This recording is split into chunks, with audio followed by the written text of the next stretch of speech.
and one that we need to talk about. 1 in 3 women and 1 in 4 men will experience some form of domestic abuse or intimate partner violence at some point in their lifetime. Half of all female homicide victims were killed by their intimate partner. That was my friend Kelsey. She was murdered by her husband when she tried to leave a domestic violence situation. And it could have been me. I want to tell you guys about the night that I could have died. I want to tell you about what led up to that night and what, besides the grace of God, saved my life that night. It started with somebody at work. It was rocky from the beginning. Nothing steady about this relationship. Somehow we decided it was a good idea to elope. Looking back, the whole situation was bursting with red flags. And I should have thought something about it. But I was caught up in that whirlwind romance. I just went along with it.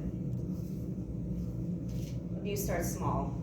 You don't realize that the water is getting hot until it starts boiling around you. I'd end up with bruises on my wrists or legs, and I'd flinch at certain words or sudden movements. And he was really good about fighting with his words. Every time we'd argue, he'd threaten that he wanted a divorce. Eventually, I started realizing how exhausting this relationship really was. And one time when he threatened, I agreed. But now that the power was taken out of his hands, he wanted it back. I told him I was leaving for good. That's when he started breaking things. He punched a hole in the wall. He became increasingly violent. I was scared, so I took the dog, and I left. That's when the barrage of constant text messages and emails started. He even locked me out of my social media and email accounts. It got so bad that I felt the need to file a protection order. But during that time, that was also when I wanted to get the divorce started. His lawyer promised that he would leave me alone and the divorce would go a lot quicker and easier if I dropped the protection order. So I let it expire. When I told my mom about this, she said, "I'm a little bit nervous. I'm gonna come stay with you." I don't know what made her decide to come stay with me, but I will always be grateful for that moment. I remember it was 2:30 on a Friday morning. I heard my mom yelling from the living room. I ran out of my bedroom and I found her pushed over in the entryway stairway.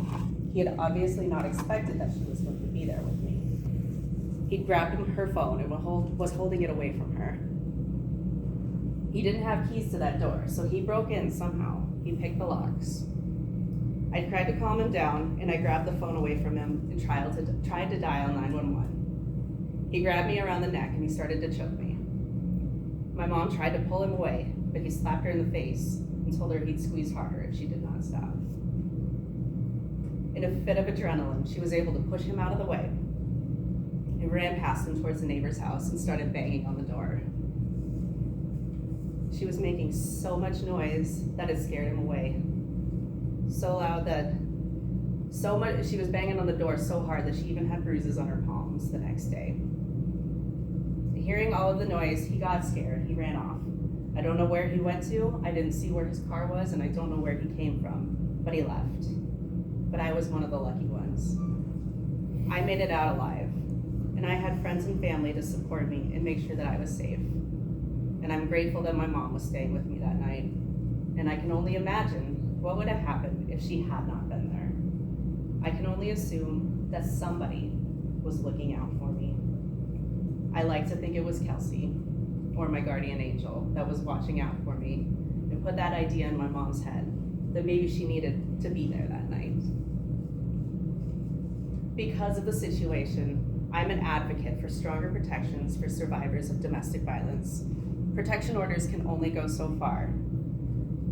In situations like this, my ex wasn't arrested for 4 whole days after this situation, and he was released from custody that exact same day. Imagine someone who broke into your home in the middle of the night, thinking that you were home alone, still walks freely around town.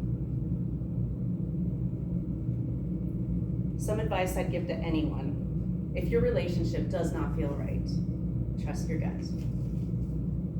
This can happen to anyone. There's no typical domestic violence victim. Just because you don't fit into a certain image in your mind does not mean it can't be you. Leaving is scary, and it can be dangerous. Reach out and get help. You're stronger than you think you are. We all have a responsibility too. We need to believe survivors. We need to help them find safety, even when the system seems to be failing them. Above all, I want you to know, we aren't victims. We are strong, and we have risen from the ashes.